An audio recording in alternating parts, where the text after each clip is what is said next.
Hello, and welcome to episode 6 of the Absolute Game of Nerds with your non geek, non nerd hosts, JP and Rohan. Today, we're going to be talking about grading and pricing of your books. So, let's go ahead and get into it. Rohan, you had some stuff you want to talk about first, right? Actually, so it's episode 6. We're following up on our episode 5, which was our interview with Errol and his quest for Superman 1. So just to be fun, there's actually a Superman 1 up on Heritage Auctions right now. Errol's, if you remember, was a 0.5 grade.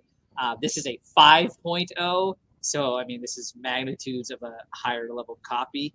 And the current bid is, with the buyer's premium, $615,000. Wow. Which is just wild. I mean, I imagine that book's going to go even higher. I think it's in the live bidding stage now. So, I mean, 800,000 maybe. Who knows? We'll see where it goes. That's a question on how that works, because you've done eBay auctions, and we'll talk about that later on. But eBay, and I've done some recent auctions, and it seems like things are kind of stagnant. You get a couple bids early on, they're stagnant, and then with that with eBay last minute, it's like bam, bam, bam, bam, bam. Yeah, I remember on when the previous 4.5 Superman 1 went up at Heritage, Swaggle had a video where he was watching the live feed, and it was like stuck.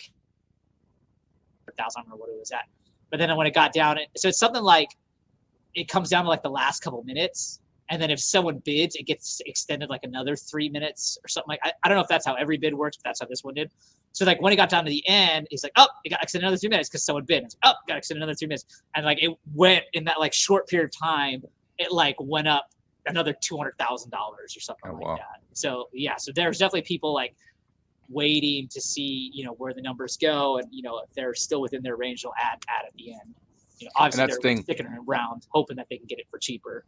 With eBay, it's kind of like if you wait to the last 30, I don't know what the best route is. We'll maybe end up more later on, but as you get within 30 seconds and you click a bid, if someone's got faster internet than you, they can get that last second bid in. Yeah, and, I remember I don't do too much of I obviously don't do eBay really much at all anymore, but I remember early on I was doing an eBay auction for an ASM 238, the first hot. It was like it was like nothing. There was no bids on it. So it was like the starting bid was like, I don't know, $150 or something. It was just me. And I was like, and it got down to like the literally like under 36. Like, holy crap, I'm gonna get this for, it's so cheap. Yeah, I know. And then in the last 10 seconds, it was like bim, bim, bim, bim, and it went for like $450. I was like, oh yeah, there goes that. Yeah, it's so disheartening sometimes, that stuff. Yeah. Oh, and the other thing we're going to talk before we get into this, JP got one of his big books already from his hunt list. So, JP, why don't you show that off? Yeah, let me grab it here. Look at that. See that? Giant size X-Men number 1, 4.5. And that's a beautiful 4.5 copy, too. Yeah, it looks pretty good. I do see one little crease that I didn't see on the pictures, but it doesn't really affect the book. And this is a square bound, too, which I didn't realize that. Just like the Doom book I have, and they do tend to get worn on the sides, and that didn't affect this grade too much, and you really can't see it. But it is it's once you hold in your hand, like I was telling Rohan earlier, like for me, once the hunt is done with, I kind of move on, unfortunately, and don't relish the kill here. But we said earlier we were hunting the elk, and I hit a moose. So the elk, the Hulk 181 is still out there. A moose came in the way, and I shot the moose first. Hey, and I think that GSX one is a good book to invest in. Just our opinion. It's a good book you can get good prices on it now, and I think its potential has a lot to go. Yeah, I mean, I saw the price. We talked about it, and I thought it made sense given where it was at, and long-term spec on it, long-term hold. Again, it was a book we both you have it too. We both wanted it. It's part of that PC collection stuff. And, when you're out hunting and the moose goes in your crosshairs instead of the elk or the elk, whatever you're looking for, right? You shoot it if it's there, if it's a good shot. So so we're happy with it now. So yeah. And this kind of ties into what we're going to talk about today, which is pricing and grading. And we're going to start with grading.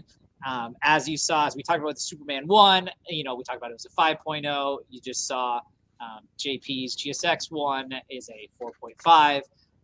So, I mean, we're going to start with the basics, right? what is grading, right? Grading, really, to keep it simple, is just a service that's provided by a company that evaluates the quality of the current condition of your comic book, right? And it's on a scale from 0 to 10. And obviously, the higher the grade you get, the more valuable the book gets. And we'll talk about it in a little bit, like how grade correlates to price and how that decreases along the line going up. But to start off, we'll start about who does the grading, right? And when it comes to grading, there are two primary companies. And we've mentioned this before in a prior podcast. You have CGC, which is the Certified Guarantee Company, and you have CBCS, which is the Comic Book Certification Service. There are other services like PGX and EGS that also do grading. But when it comes to comic books, like CGC is the lion's share. I don't know numbers, but I'd guess it's probably over 75% of the market. And then the remaining 25, I would assume CBCS has got the majority of that, with just a small bit for PGX and PGS. Yeah, and I've well, you'll talk about the differences and the value later on, but I see more and more CBCS. They have some benefits, that CGC doesn't offer. Again, with signatures and whatnot. I'm not sure if you want to. We'll get into that here in a little bit here. But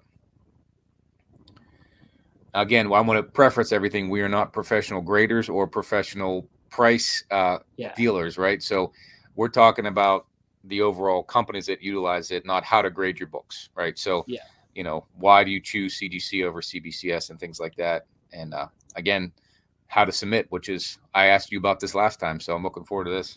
Yeah, and so I just added a picture here. You can see this is the current CGC case, and you can see the grade up there in the upper left-hand corner. And I think it's a nice, clean-looking case. And there is older cases, and they definitely are. The older ones are a little uglier. But I think the first thing to talk about when it comes to choosing CGC over CBCS is the value.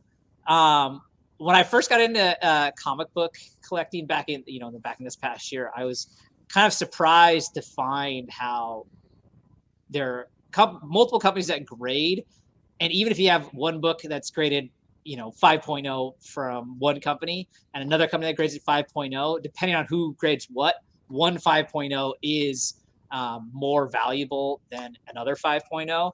And I think and it's, if as as we've talked about, right, the value is going to be highest on the CGC, right? It's kind of the gold standard when it comes to grading, and that's going to get you the best bang for your buck. Now, one thing I want to bring up is CBCS is more of a stringent grader than CGC? I don't know. I think it, and again, and this is also something we'll talk about here in a few minutes, is like, at the end of the day, like, grading is a very subjective thing, and it's, you have individuals that do the grading. And so a 5.0 to one person, maybe a 5.5 to the person that comes tomorrow, right? And that could be the same between one company or the next. So I haven't heard one is more stringent. I know you've heard that CBCS may be more stringent. I've seen people that have cracked cases and switched services and got higher. I've seen them get lower. So it's kind of I don't know. I honestly don't have hard data on that. Yeah, I've heard that too, where people say, well, this is an 8.5 for CG or CBCS. So if you crack it, send it to CGC, you'll probably get a 9.2 or higher. And I'm like, well, I don't know if I want to crack this and ruin it by trying to crack it. So. Yeah, and I think, in all reality, I think the main reason why people will crack and send it to CGC when it was a CBCS, I think it's just more for especially if it's something that's going to be a long-term hold, it's just for the value add of the CGC just being the gold standard. And I'll give you a couple examples. So I'll give you on the low end, and I'll give you on the extreme high end. So yesterday I was scrolling through Instagram, and there was a modern book, right? And so I don't remember what exactly it was, but it was a 9.8. And the picture they had on the Instagram post was a CGC 9.8, and they had the list price for $100, or no, $110, right? They also then in the description said there is also a CBCS 9.8 as well available. Its price is $100, right? So we're on the small end here, and even from that 100 to 110, that's a 10% change in value and up value just by going with the CGC.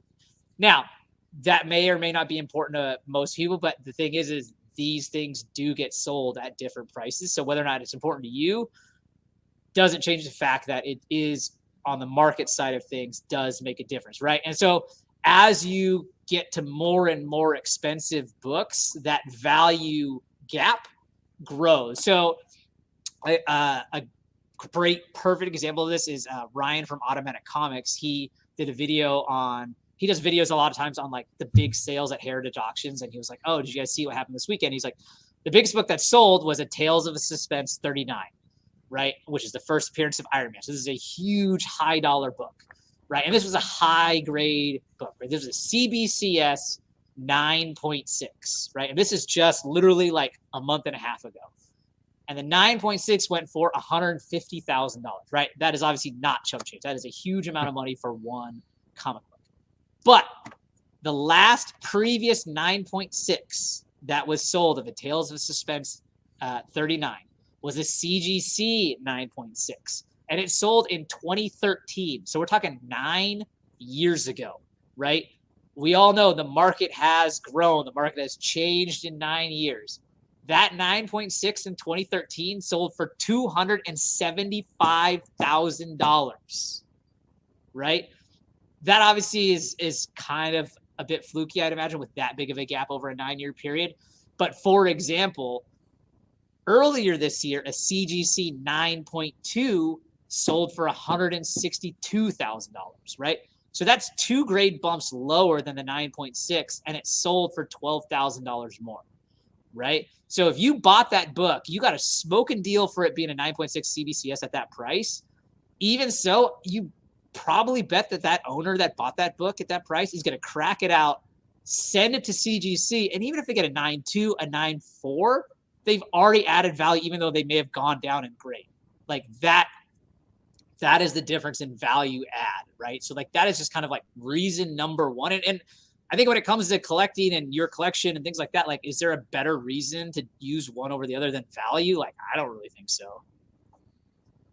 Any thoughts on that, JP? I do. I would, if you have any books, and the signature series is something that's only to CGC, but what CBCS offers when it comes to books already signed is that they will verify the signature and put it on a yellow label already.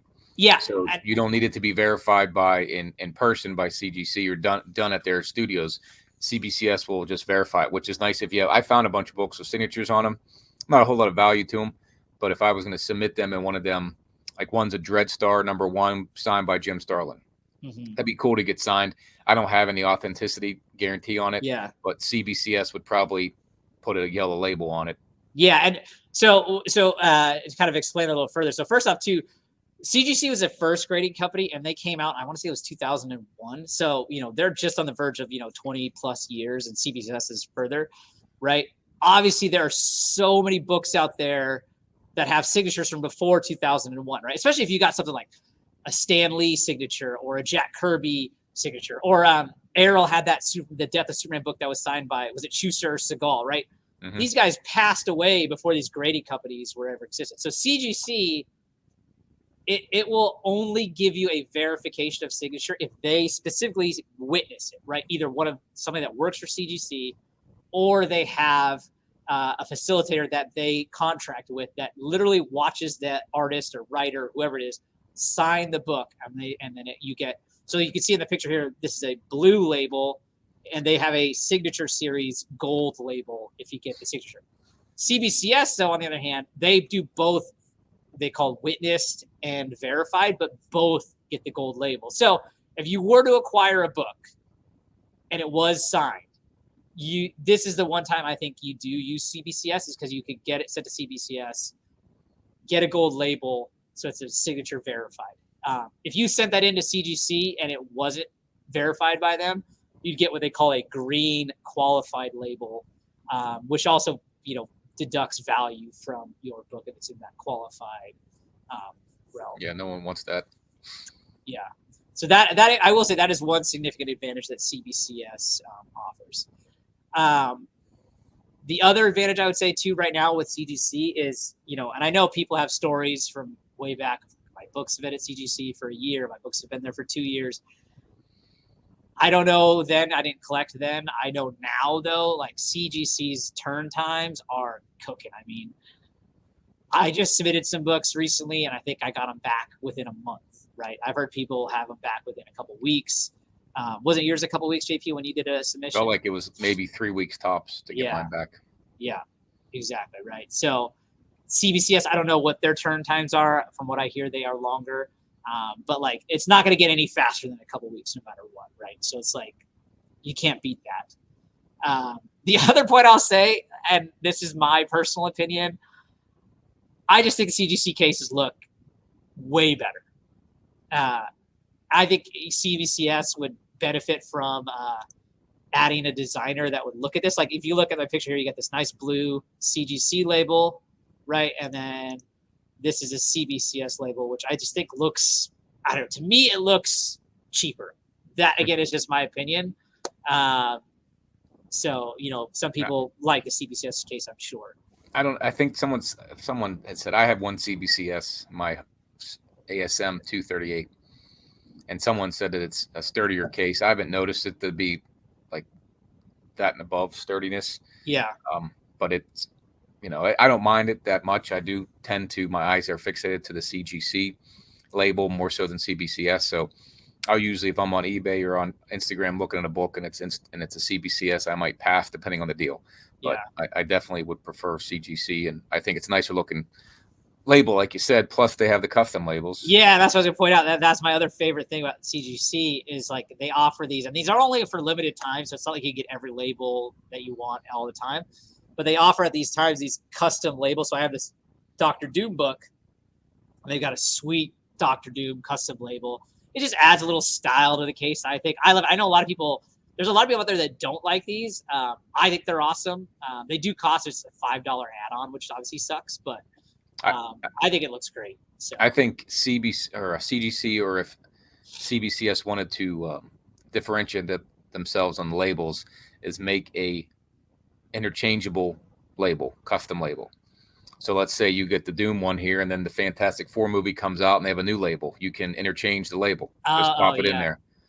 That'd be cool, as opposed to having to send it back and get it relabeled. I think that's a pain in the butt. I think one area that CBCS get to get an advantage is CGC only has these label deals worked out with Marvel. All right, yeah. Right? There's no deal with DC, and I don't know what the holdup is there, but like if CBCS can nail like a deal with DC, like I think a lot of people would be like, "Oh, I want to get the Superman label. I want to get the Batman label. Like that looks great." And that would be, I think, but I don't know how that works out with DC or whatnot. I don't know if that's not something DC wants to do, or they're working on it with CGC or with CB. I have no idea, right? But I think that is one area that they could definitely get a leg up if they were looking for areas to get a leg up on. Yep, I agree. So that's kind of the why of CGC versus CBCS. I will say again, we also mentioned there are a couple other grading companies, PGX and EGS. We talked about that value gap, right? The gap is even bigger when you're going to get PGX and EGS. And I think a lot of that is also for the reason, like I have seen, like I know Bry's Comics just did a story on a YouTube video one where, and I haven't had this experience myself personally, but there are horror stories you hear where you'll buy a unrestored copy of a book that's PGX graded, for example, right? And then you look at it and you find restoration on it. So there is definitely thought out there in the world that like there was a time at least when some of these lower tier grading companies would just give things blue labels to help, sell books and get the people to use their service. And you can just look on YouTube to find stories like this. They're all over, like literally dozens of them. So it's just something to be aware of. Does that mean you should never buy PGX? I'm not going to say no, especially if you get a screaming deal on something. But I do know now that there are dealers that like literally specifically say, we will not sell that brand of graded books because of these risks. So it's just something to be aware of.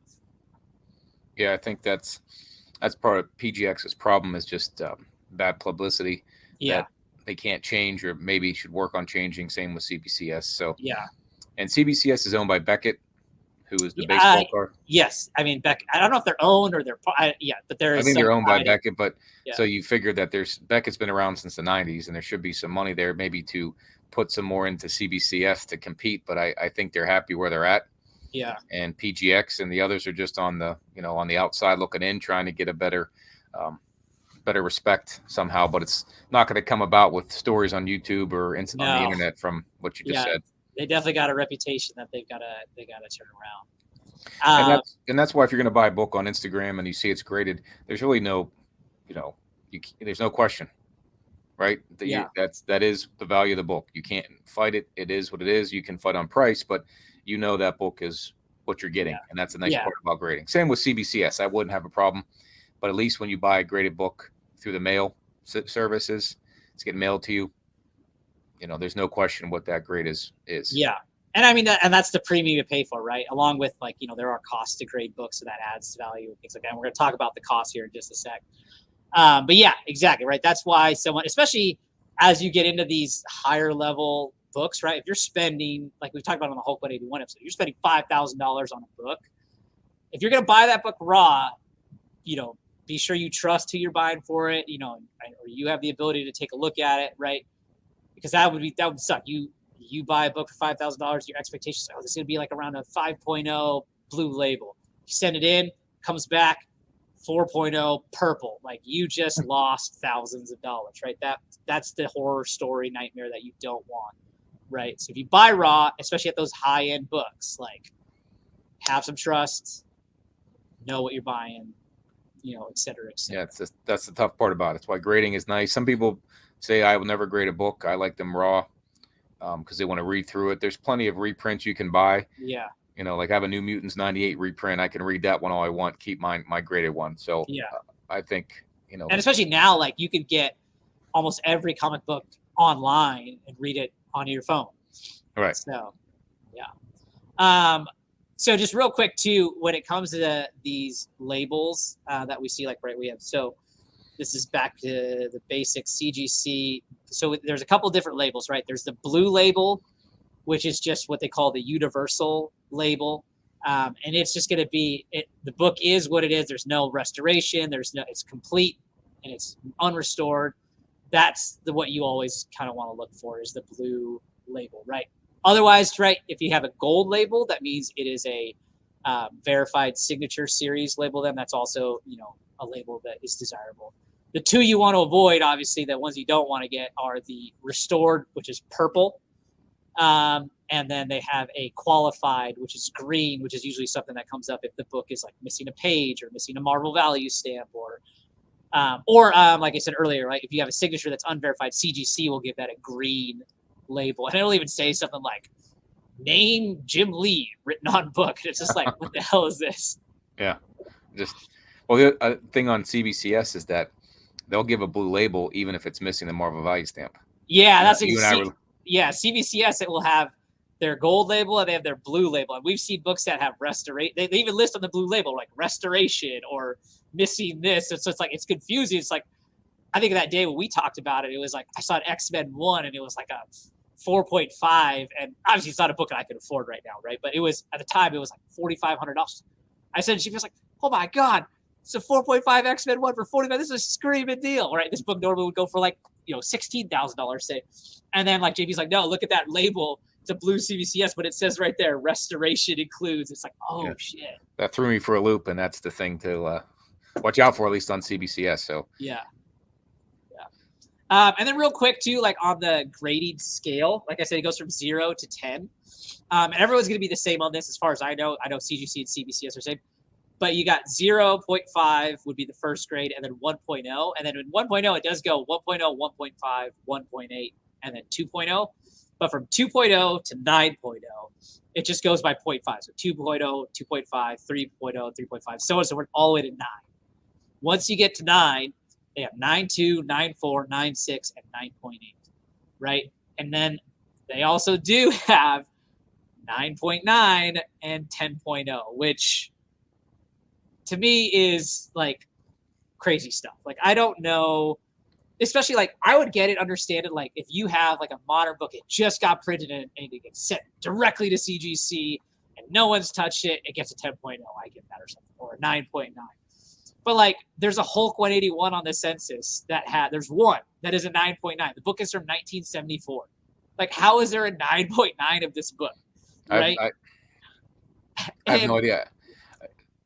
And like, can you really legitimately tell me, looking at this 9.9 and then have a 9.8 next to it and tell me that there's a difference? Like, I and that's why I feel like it has been talked about, like, there's kind of this idea of like, is it actually a 9.9, or is it like some point where at some ratio of raise, they're just like, oh, we've got, 4,000 9.8s. We should probably do a 1 9.9 on the next 9.8 comes in, right? And like, just to make something unique, and does it have justification? I have no idea. That's just kind of a pie in the sky thought. But like, again, like a 1974 book at a 9.9, that doesn't make any sense to me, right? And what's also crazy, and you and I have talked about the frustration with this, is that so a 9.6 to a 9.8. So 9.8, theoretically, 9.8 is essentially, for the most part, what you're looking at is going to be the highest grade you're ever going to achieve. But it's not a linear scale in value increase when you go up the grade scale. And specifically, when you jump from a 9.6 to a 9.8, the jump is massive, right? Like, I've seen, and now the price, these aren't current price, but I remember I watched a live sale on A1, and they had an ASM 316, right, which is a great Tom McFarlane first full cover of Venom. Super awesome cover. It was a 9.6 for $400. Then they had a 9.8, same exact book, but a 9.8. So one grade bump up, but it's that 9.8, and it was $1,000, right? So it's a 250% change in cost from the 9.6 to 9.8. Why I say that's frustrating is, if you look at graded books enough, you'll come to find that on any given day, a 9.6 could be a 9.8, and a 9.8 could be a 9.6. Hell, it could even be a 9.4, because grading is subjective, and who knows who's looking at it that day. And oftentimes too, like, when you get your books graded, you'll have grader notes, and it'll be like, your book was a 7.0 because of these flaws, right? I have several books that are 9.2, 9.4, 9.6, and there'll be no grader notes there available. Like, which is frustrating as hell. It's like, if there are no notes, how is this not a 9.8? Right? And so it's just like, what? And so because of that subjectivity, it frustrates me that there's such a huge value gap between a 9.6 and a 9.8. Yes, I get a 5 to a 9.8, a 5.0, but a 9.6 to 9.8. Yeah. Like, I think one of the more recent books I got was the Ultimate Fallout 4 and a 9.6. Maybe it's a $700 book. It might have dropped a little bit since then, but I think a 9.8 is like $1,800 or $2,000. Yeah. I mean, on a modern book, can you tell the difference? Like you said, no. Yeah, it's great. I mean, and that's why you hear people talk about like I know Bryce Comics uses that term. This is a CPR candidate, because people will get like a 9.4 book, or they'll get a 9.6, and they know, like, if I crack this out, I'll give it another press, I'll send it back with the hopes that it's going to come back a 9.8, right? And I've seen people, if you look on YouTube, there are people that'll do this 3 or 4 times with the hope that on one of these submissions it will come back in a 9.8. And because of that value add to the jump to the 9.8, it would be worth it to submit it up to like 5 times, especially if you're in that modern tier. Yeah, for roughly $1,000 or $1,200 difference on just Ultimate Fallout. Think of that 9.9 on the Hulk 181, what that value is. Yeah, I mean, exactly. Yeah, so like we're talking about the value increase from 9.6 to 9.8. Like, it's even crazier. You get a 9.8 to a 9.9. So like the 9.9 Hulk 181 sold several years ago. I don't know what it is, what year exactly, but it was several years ago, and it was $150,000. A 9.8 now is right around the range of $100,000. I think the highest sale is like $138,000. So like the thought is that if the 9.9 ever comes back for sale, that's going to go $1 million plus, right? So again, that's a huge jump. And I saw, I don't remember who, I was trying to find it. I couldn't find it. It was like Elite or Grails. I saw on Instagram, they had a Secret Wars 8, which is the black suit Spider-Man origin with a great orange cover with him and the jazz hands. And it was a 9.9. Now, a 9.8 Secret Wars 8 right now goes, you could get anywhere, a regular direct copy, not a newsstand, but a direct copy. You could get in the range of $650, say, to $850, somewhere in there right now. This 9.9 was listed at over $20,000. Like, what the hell? Yep. Well, and that's ridiculous. I mean, does it make that much of a difference in your collection? I don't know what the upside is on that book, long term to have the 9.9. If you're the only one, like the only 181, Yeah. maybe Yeah. to have it. Like I think there's like 10 9.9 ASM 300s, which is the first appearance of Venom. I've never seen one come for sale, but I can only imagine what that would go for, right? Whereas you could get a 9.8 ASM 300 that's going to cost you a couple $1,000, but Well, a 9.9. That's what you and I were talking about. Is when I got back into collecting, I had a friend of mine tell me that basically looking for 9.8s, and so I started looking on probably was eBay for a 9.8 ASM 300. I wanted that book back. I've said this story before. It's one I sold. I shouldn't have done that. Should have kept it. So I was on the hunt to find it again, and he said to get it in a 9.8. And I swear that book was selling for between $4,000 and $6,000, somewhere in that range. And that was a newsstand. The newsstand just sold, or I saw Elite had it for sale, $20,000. Yeah. So imagine if I'd have bought that then, I wouldn't have put $6,000 into a book. But wow, to get 14,000 in less than a year with the overall market going down, and the direct copy doesn't have that same appreciation. A 9.8 direct versus 9.8 newsstand, I think, was 20,000 and 6,000 again. Yeah, and the newsstand. So for those that don't know, kind of what newsstand versus direct, so if you're in like the silver and bronze age, this is not something you really need to worry about. It's kind of around the 80s.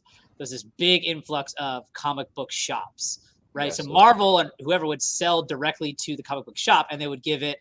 So yeah, JP's got a newsstand. So if you look at the Thor 337 I have on the screen here, right? You look in the bottom left corner. There's that Spider-Man in that little box, right? You'll get something like that. That's the direct copy what they got. So that was sold directly to a comic book shop, right? A newsstand like JP has, which has that barcode right there. And you'll know specifically because at the end of the barcode number, there's a 2-digit number, right? And that's usually the biggest identifier of the newsstand copy. Because some books still have barcodes, but they don't have that 2-digit identifier. That means it was sold at like a grocery store or a gas station in a spinner rack, right? So the thought is that first off, there were a lot more direct copies because at that time they sold a lot more through comic book shops than through grocery stores. So You mean the other way around? And they saw more at grocery stores until 84, 85. Yeah. Before then they sold more, but they didn't have newsstand and direct, right? So once newsstand came into play, at some point they started selling more at comic book shops. So after like, I don't know, what is it, 1985? I don't know exactly, right? Started to trail more towards comic shop left. Exactly, right. And so the newsstand version is not only is it a less circulated copy of that book, but also the theory is like because it sat on a spinner rack versus like a nice wall or something like that at a comic book store, the chances of it getting a higher grade one is less likely, right? So if you get a 9.8 newsstand, that's going to be worth significantly more than a 9.8 direct. And back in the day, from my understanding, is the newsstand version, if it was sold in a comic book shop, because there was few of them in the Bronze Age in the 70s or late 70s to 80s, there would be a line right down on the newsstand. That meant it was a direct copy sold at a comic book shop or bookstore. So if you find one with a line through it, that's not an error. That just meant it was sold at a comic book shop before they started putting that special label on the bottom left side where Spider-Man is. Yeah. So, and again, if you're, into those Silver Age books or early Bronze Age books, this was not a thing. There is no such thing as a newsstand and a direct, right? This is something that is more evolved. And I think now, as of now, I think the newsstand is now completely gone. I think that stopped like sometime in the last decade. Yep. So very few you might find one or here or there. It's almost like less than 1%. Yeah. So that was just a quick aside on that. But it is something, especially if you're someone that's buying books that are in that kind of 1985 to, not too long ago, like understand what a newsstand is. And again, that's something you can obviously reach out to us and talk to us about. Okay, real quick, let's get into just submitting what it is like to submit to CGC and CBCS and any of these grading companies. So first off, you could obviously just send in any book in its current state, right? And they're going to grade it at that current level. My personal advice, if you are going to take the time to grade your book, invest a couple more bucks and get that thing at the minimum cleaned and pressed, right? So what does that mean, cleaned and pressed, right? So there's a lot of, especially as books get older, right? You get dirt that accumulates on them. You get some stains. There are companies now that have techniques and things like that can clean some of these things, not everything, right? But especially like surface dirt or grime that builds up on the book, you can get it dry clean and they just kind of work on the cover or the back cover and they clean that off. Significant value add potentially to your book, right? Also, your book could have a non-color breaking creasing in the cover, right? That would bump you down a grade, say, right? That theoretically has a chance to be pressed out, right? A press is just essentially like ironing the book, right? You just put some heat, some weight, press the thing together to flatten the book out as much as possible, right? You could also fix things like spine rolls and things like that with presses. So it's going to like tidy up your book to make it in the best shape possible before you send it to CGC or CBCS. And, again, like I said, in my opinion, if you're going to go to take the time to grade your book, I highly recommend getting it cleaned and pressed first. That way you can maximize your value. Now, would you do that through CGC or would you send it to somebody else first? So CGC does, and that's also something we'll touch on here in a sec, but that CGC does have a pressing service. I believe CBCS does too. However, I heard the wait times on both of those add significantly. I don't know what CBCS is, but like I've heard like if you go through, so CGC has what is called CCS, which is their pressing service. I think they charge $20 and it'll add like up to a year on your book. So from everyone I've ever talked to in this hobby, they all say find someone locally or you trust that does it. Because typically most graders that I've talked or most pressers that I've talked to, your turn time is right around 6 weeks, which is still a long time, but it's a lot better than a year. I have recently found one that says they're in the 2 to 3 week range. So on my next mission, I'm going to try them out. And when that happens, we can talk and see if that was. And you have someone local. That's what I was just going to ask, because I don't know of anyone local to me. So to send out my book in the mail, hopefully it comes back, then to send it to CGC again. Yeah. That's kind of.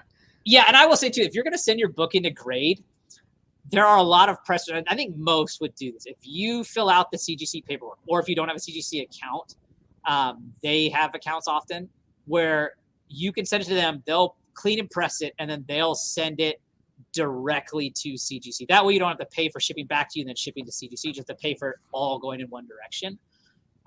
So I found a presser this week that I've been talking to, Under Pressure Comic Pressing, I think it is. I think their Instagram is Up Comic Pressing, so UP Comic Pressing. And they're not local to me. I'm in Seattle. They're in Florida, but what I really like them is their turn time, they said, is 2 to 3 weeks. But what they do is since they're in Florida, real close to Sarasota, which is where CGC is, they just every other week drive to Sarasota and drop your books off directly to CGC. Because what happens when you mail in your book to CGC, it has to get checked in. And that check-in time could take a week, could take 2 weeks, right? With them dropping it directly off at CGC, you skip that process and it goes directly into the queue.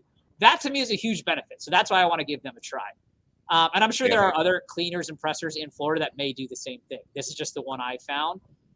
But yeah, most pressers that I've found, though, will also forward your book to CGC to avoid the back and forth with your comic book. And that's the thing that sucks about grading and pressing, right? It's like you have to say goodbye to your book for a certain amount of time. And like, especially if it's like a huge $high book, like who knows what could happen, right? Getting lost in the mail and things like that, right? It's obviously why people talk about getting books insured when they send them and things like that.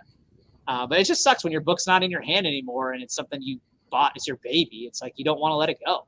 And it's out of your control too, because you have no, if it's going in the mail or whatever happens, some hurricane, it's in CGC. Yeah. Yeah, I mean, it's Florida, right? So hurricanes are definitely a thing. They had a hurricane in the last year, and they said they were able to, they secured everything, they didn't lose anything. But yeah, it is definitely, it's out of your control. Also, when you're going to pack up those books, obviously pack them up securely, right? You don't want to send them in a package where your book's going to get thrown around in the mail and get tossed around in the box and then degrade in quality and therefore get you a lower grade. So you're going to wrap that thing up, add some bubble tape, right? You know, we talk about like the Gemini mailers, bubble wrapping, and CGC even, you can buy directly through their shop like a packing kit, right? Well, they'll send you a box, they'll send you Gemini mailers, they'll send you bubble wrap that way. But you can also just go on Amazon and buy all these supplies. But that way, when you send your book in, it is as secure and safe as possible from getting further damage in the process of shipping. Make sure you take pictures of your book. I heard this on Bronze and Modern Gods. Take pictures of your books before you send them in.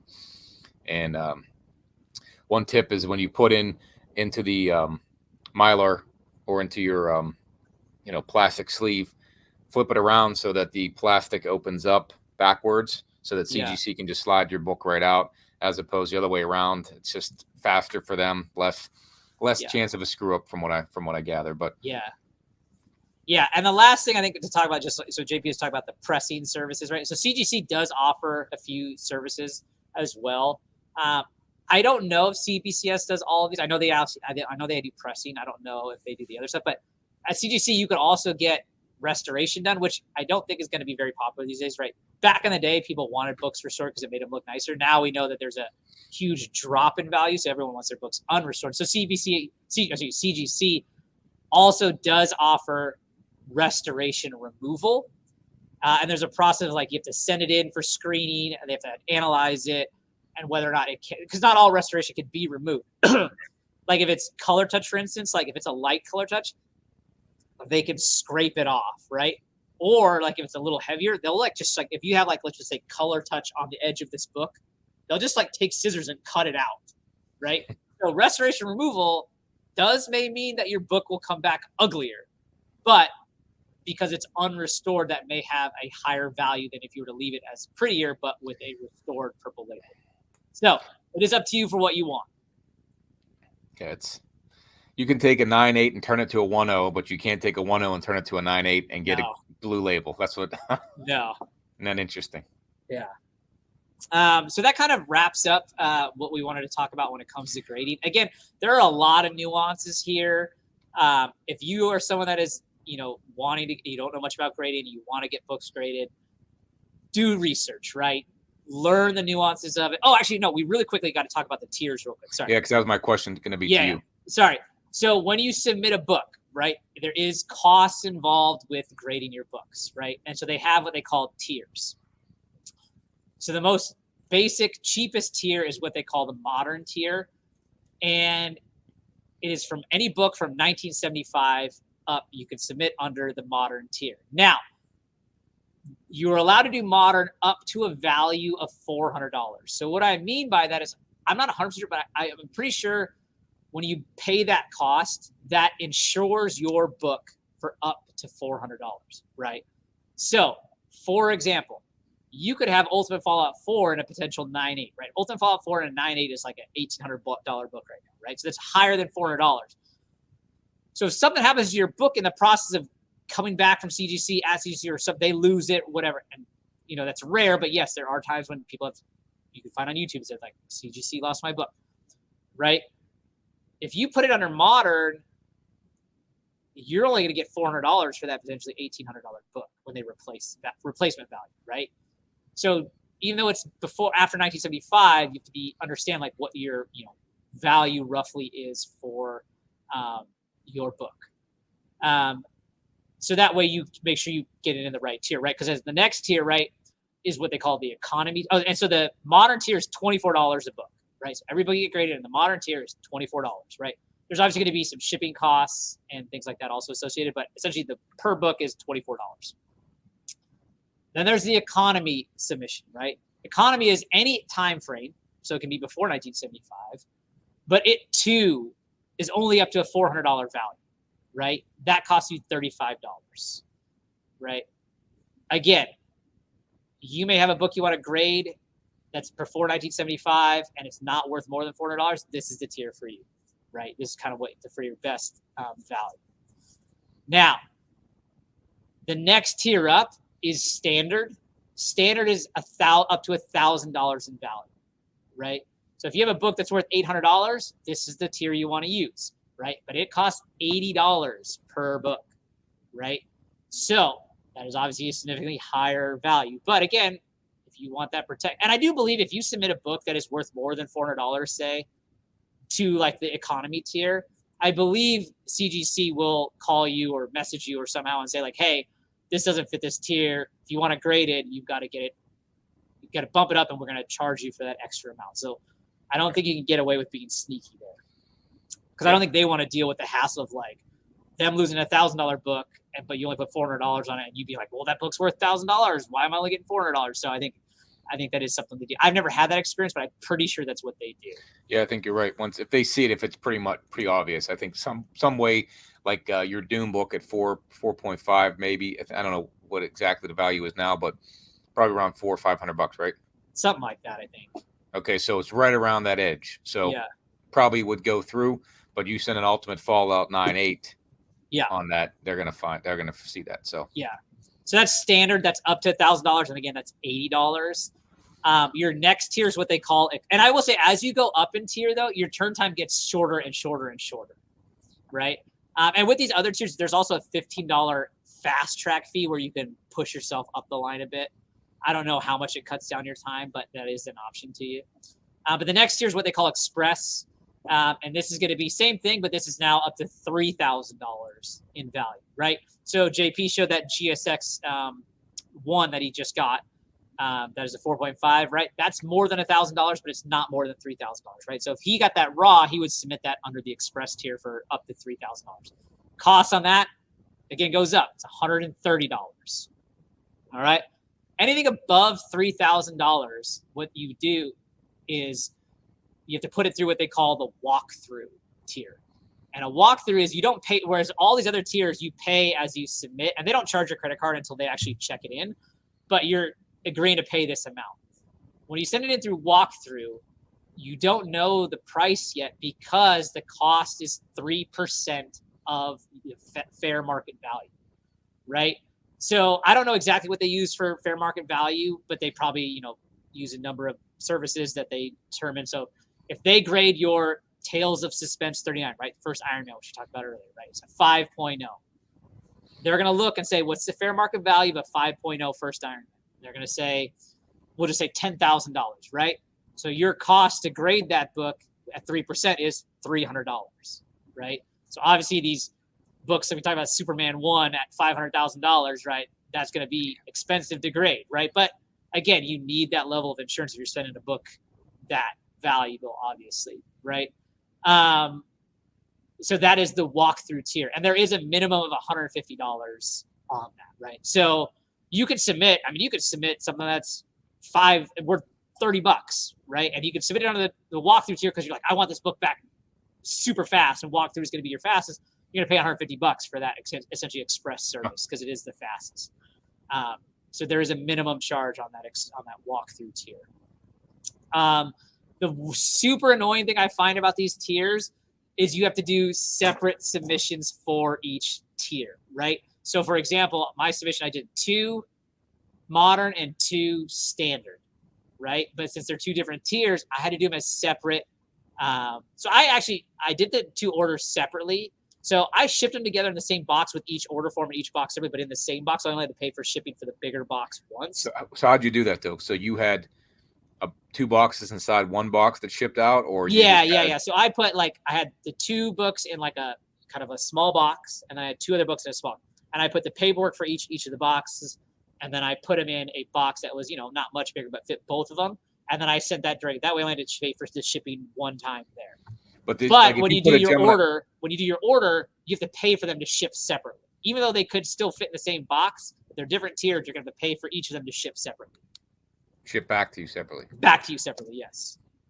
So if you put them in Gemini mailers, which can fit up to 3 books, so let's say you had 5 books total, would you put the Gemini mailer in with the 2 books, and then the paper on top, the order form, what you print out for your order, right? You just taped it on the top of the Gemini mailer, or do you put that inside the I forget how it was done, and just so that they know which is which. So when they get I think also too, so CGC, it'll tell you in the instructions, usually if you do a standard tier, it says write ST on the outside of the box, right? So when they open it up and they see this box is ST, this is a standard tier, I put my paperwork then inside that box. So I put the paperwork with the actual comic book. So at whatever point my comic books are, I put the paperwork there, enclose that box, and then I ship that with the bigger box. All right, and then just put it on right on the Gemini mailer, like modern or standard, so that they know. I put whatever initials they have you put on that. That way they can see. Because I have a few books that hit Nova 1 is 1976, but Tales to Astonish or Astonishing Tales with Deathlock 25 is 1974. So just going to have to be 2 separate submissions to send those in. So yeah, now making sure. it But may be you've helped me cheaper. out. Thank you. It may be cheaper though, so I don't know what the Nova One or the Deathlock book is worth. But if they're under $400, say, you could theoretically do them both as economy, and obviously you're going to pay more, $35 versus $24. But then you don't have to pay for that double shipping coming back to you, right? So you may be saving money if you did them both as economy and shipped them together. Yeah, if I had a bunch of books under 1975, then that would make sense. It's just if just one or two were over that. But I think I have more moderns to send in just that one, so we'll have to see. So yeah. And I would say to submit to CGC, you'd also do have to have an account with CGC, and there's a couple different tiers of account. There's like a free version, and I don't know if in the free version you could submit to grade, but you could do like some other things with CGC. But like the first tier is like $25, and then like it gets you like a couple discounts on some things. And then the next tier is like $150. What's nice about the $150 tier of membership is you then get a $150 credit at CGC. Right. So let's just say, if you're doing modern books, right? If you're at $24, if you're doing more than 6 books, that's going to be over $150. You might as well pay that annual fee of $150, get $150 free in credit. Your first year. That's going to be your first year. Yeah. And then, but you can change if you're not going to submit the following year. You can cancel your account, or you can downgrade. You can go up and down the grades. So depending on what you plan on doing, and there is then another tier up, which is like $250, and I think that's what you want because you're sending in more than 25 books at a time. You're doing multiple submissions. Like that's what a lot of dealers have because they send in hundreds of books a year, and it gets them like a discount bigger. You get a little bit of discount on that standard one, nothing on that free one, I don't think, but you get a little bit and then more. But I've seen like Mint Hunter, he's got like every book comes back graded. There's like 30 books. I'm like, Jesus, at $24 a piece or more. That's so those guys probably have the $250 membership, which then gets them some discount, but still grading is not cheap. No. Which is also, again, why you pay a premium on a book that's already graded. Yeah.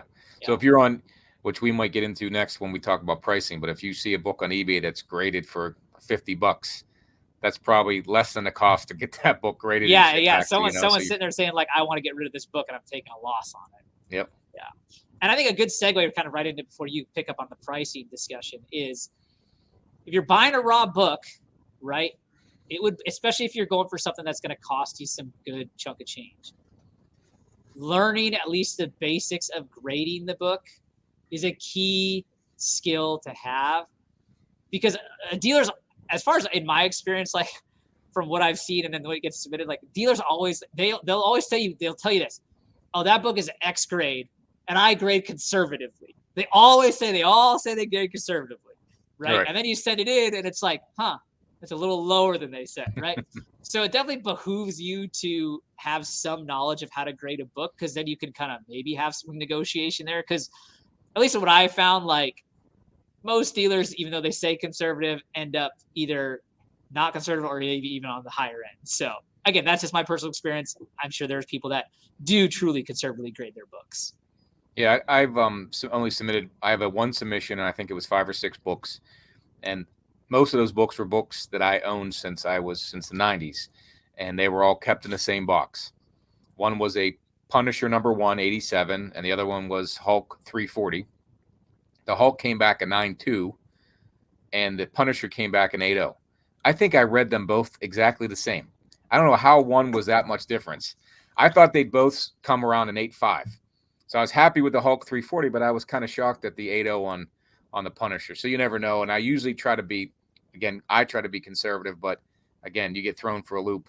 Yeah, and that's the thing. At the end of the day, the grade that you get back is completely out of your control, right?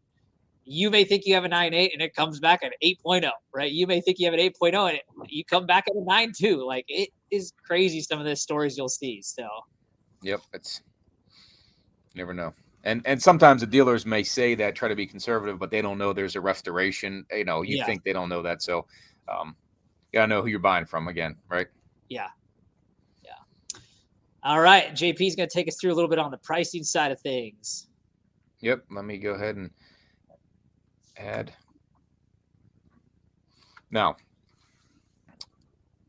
I got into comics early in the year, and so did Rohan. And got out there looking at antique stores was the first place. After I bought that first ASM 300, had an idea what I wanted to pay for it, and then I started looking, finding books and finding long boxes at antique stores and some shops around my. It wasn't a comic book shop, but some other various places that you wouldn't think had comics. So I needed a place to find the value. So I tried to find the cheapest route to go with first, and that was Comic Book Price Guide was what I used first. And started using that to get an idea of the books. And over time, I've migrated to using Key Collector just because it's, and I'll get into that a little bit later.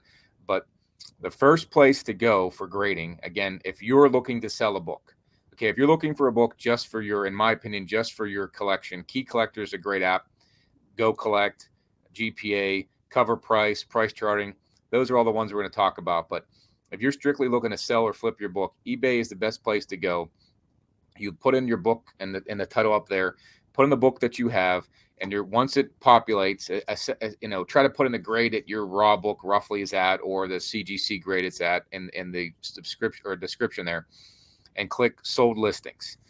And that'll give, those are what the dealers are looking at price wise. That's whenever you're trying to trade your book in or sell it for a trade, or trade your book for something else, that's what they're looking at. And that's all they really care about. They don't care about Key Collector, even though all these are online. They're all upgradable, or not upgradable, but they're all changeable quickly. Like whatever the data is what Go Collect, Cover Price are all using eBay sales, Heritage Auction sales, I think, and various other auctions to get this data. And some of them are off, some of them are not, aren't very close to what's being shown. Like eBay is the easiest way. If you're trying to make sure you don't get burnt on a book, check eBay, especially the sold listings, because there is quite a vast difference between, in my opinion, Key Collector and what eBay sells in some cases. Yeah. And again, eBay is auctions and it's buy it now. And the not to auction mention, sites, one good thing about eBay, it's free. Like you can use that service free. right? You can, eBay's free, and that's the other one. Like a Key Collector is fairly cheap. Cover Price is a couple bucks a month, but eBay is free, and it's going to have the most up-to-date data in regard to a price of a book, so that you don't get burned on something that, if you may keep it for your collection, again, you might just check eBay to make sure you're not overpaying for it, because that's the going price. That's the going market with majority of the United States and the world that are trading, they're buying and selling comic books here. Whatnot's another place to buy and sell. There's what is that one called? Short Boxed. There's like My Slabs. But the volume at eBay is just, in my opinion, so high that you're going to be more accurate when you're trying to buy or sell a book to a dealer or to someone online. Yeah, and because it's the largest platform, you're going to probably be able to find any book on eBay. Right, and but again, some auctions, I've seen auctions for books that are worth $100 go for $1, just because no one was watching it. So that doesn't really signify exact price, and so that's sometimes the differential. You'll see a book sell on eBay, and then you'll look at Key Collector and see a vast difference, and I find that a lot. So again, if it's a hot book, let's say Ultimate Fallout shows at a price of $700 or $580. Let's say that's what it's recently on Key Collector. But in all honesty, you go on eBay, it may not sell for that. You may find it for much cheaper. The trending price on eBay. So I started off looking at Key Collector, and I got not burnt, but enough that there was such a significant difference that eBay's my go-to. Key Collector. And let me get to that in a second. But eBay is, in my opinion, if you're going to try to sell your book or buy a book. If you need one that is strictly to find your graded books, GPA is, I think, about $10 a month. Yeah. eBay's free. GPA is $10 a month, and it'll show you graded books and give you the vast pricing of a graded book at a 1.0 all the way up to the 9.8. And give sales data. And I think when you talk with buying books from dealers and things like that, like at least in my experience, the most important number is the last sale, right? So you're buying this book 5.0, they're going to say last sale on a 5.0 was $400, right? And that's the price. In your best interest, you're going to hope to be under last sale, right? They're going to hope to sell at last sale or maybe a little bit above last sale.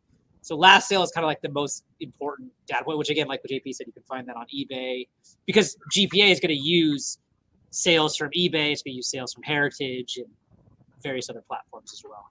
And eBay will, if like the trending book that I just had on Instagram, I just showed was the Hypno Hustler, that spectacular Spider-Man, right? It's all over the place on eBay. Like I think it's averaging about $50, but when that book hit and got popular, Key Collector probably didn't update it, but they can update much faster than back in the day in the 90s when you and I collected. It was Wizard. It was already on paper. It's like getting a newspaper in the mail. That the news is already updated, changed since you got that news. So they are updating faster, but eBay is trending, right? That's the books that got hot, and you can see them pretty quickly. GPA, from my use, has all been just graded books. I can't get an idea of raw books, which is mostly what I find when I'm out hunting for books. Next is Go Collect. I've used them. I had free subscriptions to both GPA. Didn't use it as much as I did Go Collect. I do like their it's a subscription site, a couple bucks a month. Does have a trending list, which is nice. Same thing, mostly from what I gathered, was graded books on Go Collect. And I use just the Go Collect free service, and it provides more than enough data. Like you'll get like a book, and it'll show you all the grades for fair market value or last sold. And like to get all of them, you have to have the paid version. But like, first, you may have a 6.0, and it'll show you like to get the 6.0 price, you may need to upgrade, but it'll show you a 4.0 and a 7.0, say, right? And you can kind of just like, okay, so I'll just kind of go somewhere in the middle there. That's what I was trying to use the Go Collect for the free one for that GSX 4.5, and it went 4.0 to 6.0. I'm like, that doesn't help me out because you know, vast difference, but true. For the most part, if you're looking at graded books, again, most of the stuff I find are raw books, so I use Key Collector. It's graphically, I think it's pleasing to the eyesight. They give you these hot lists. It's $2 a month. It gives you, prices low, mid, and high. So they're not graded books, but it gives you a vast range. So maybe on that Ultimate Fallout, it'll say $580 on the high end, but a 9.6 might still go for $700 or $800 because that's graded versus the Key Collector high end is around a 9.2. Right?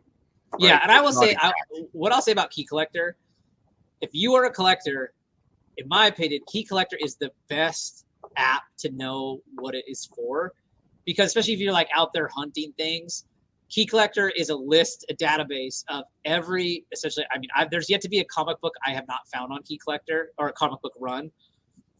It will let you know what books are the books of significance, right? Hence the term Key Collector, right? It shows you all the keys in Amazing Spider-Man, all the keys in X-Men, all the keys in whatever run you're looking at, right? And while the prices that they give may not be currently accurate, it does give you a sense of like, is this a valuable issue?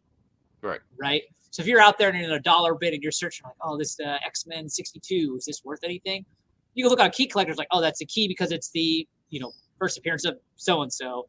And it'll have some values there, and you can be like, oh, that's a $200 book per Key Collector, and then it's selling it here for this dollar bin. Like, it may not be worth $200, but it's probably worth more than $1 if it shows it at that level on Key. So it's like it gives you a good idea of what books have significance, and there's just a lot of valuable information to learn on them. Like, oh, it's just cool to learn. Like, ASM 300 is the first appearance of Venom, and it's so much more details than that it has. So it's just a great app. Like, I would put it at number one on my app to use if you're a comic book collector. Yeah, going through antique stores and flea markets, it's a great book. Great app as long as you have internet connection. Yeah, seems like every antique store I go to has no internet connection. I don't know if there's a way to download it that you can still use it, but it's such vast.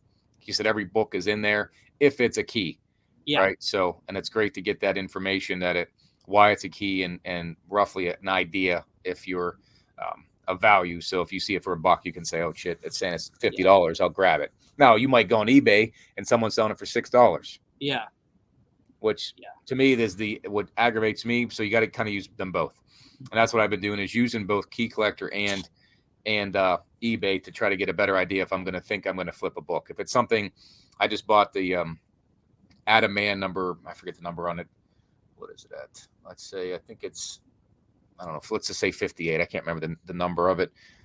I knew what I was paying for it was, I cared what I was paying but I knew it was in range, but I wanted that book, right? So as long as I knew it was within the range on how it looked, I was okay with it. So both of those apps helped me to make sure I wasn't overpaying. Now I might have paid somewhat more, somewhat less, but at least I was within the range, and I'm fine with that.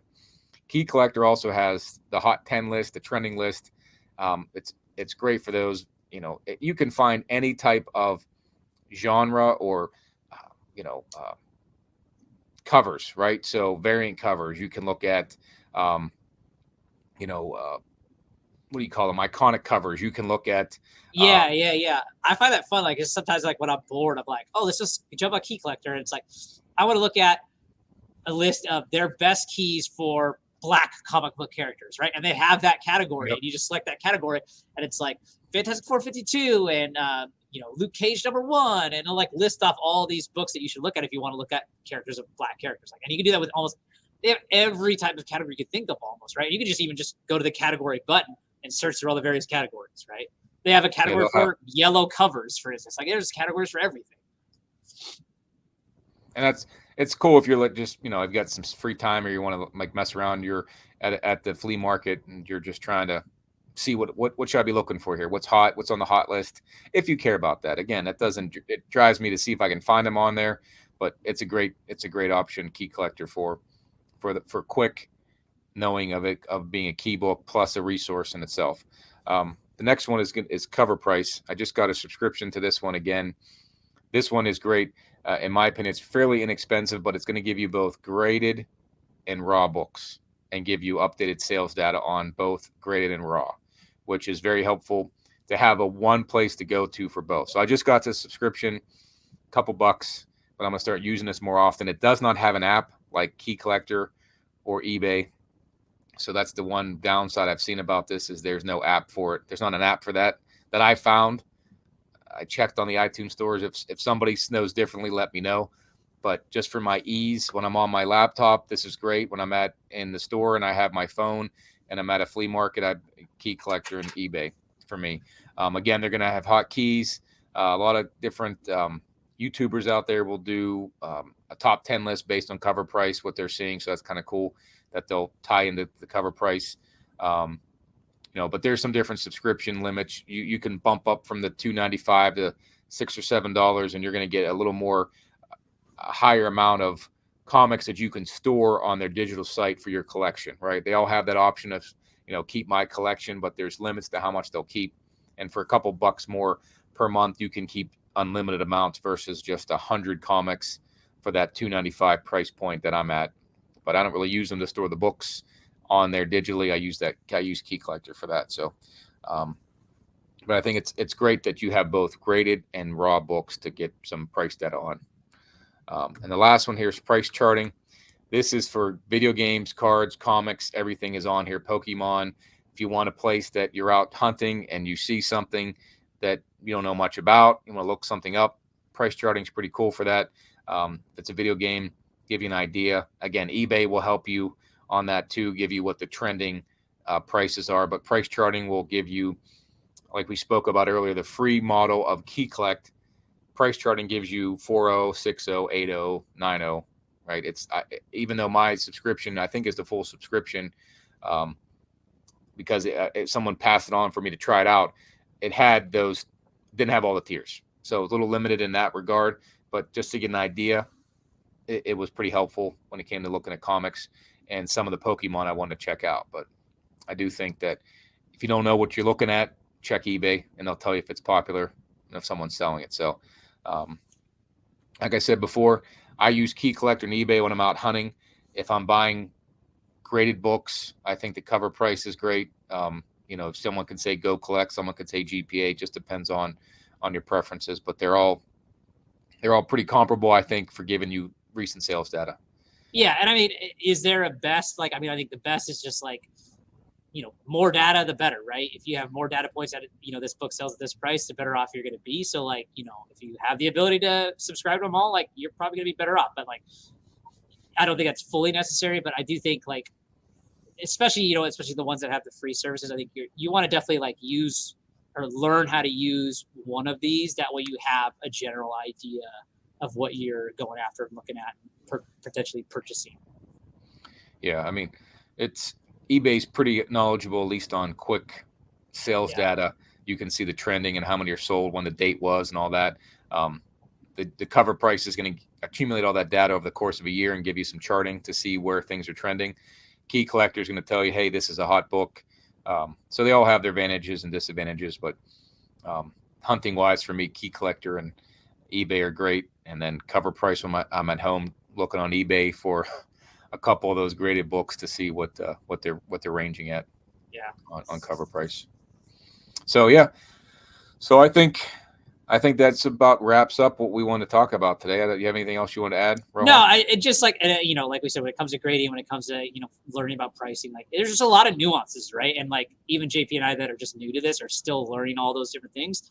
So, learn as much as you can. And that could be via YouTube videos. That could be, like we said, like reach out to us. I'm happy to answer and help as much as I can, or if I can't help or JP can't help, like we've now met other people that have done this a lot longer and we can point you in their direction. Like what's really great about the comic book community that I've found is that just everyone is very friendly in terms of like asking for help. Like there are multitudes of people that are willing to help and answer questions for you. So don't feel like you don't know the answer and you're just going to kind of wing it. Like there are people, if it's not us, so we can point you in the direction, there are people that are willing and out there to help. So just learn as much as you can. The more you know, the better off, right? As the classic phrase goes. That's right. So always hit up the resources that you can.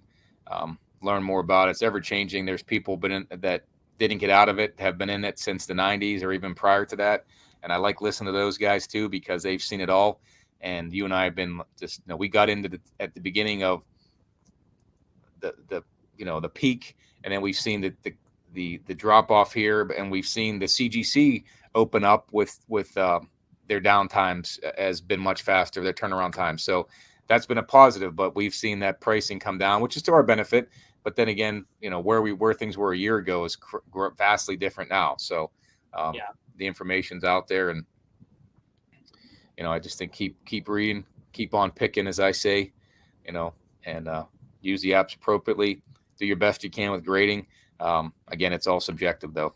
Yeah, it's not AI. There's no robot telling you what the grade is. It's it may eventually get there, and I think that would be the best solution, right? If it can get to there, because that way you have like a consistency. Every time. At least on that 9.8, because I do a lot of flea market antique store hunting, and I don't think I've ever seen a 9.8. I don't think any of my books are 9.8.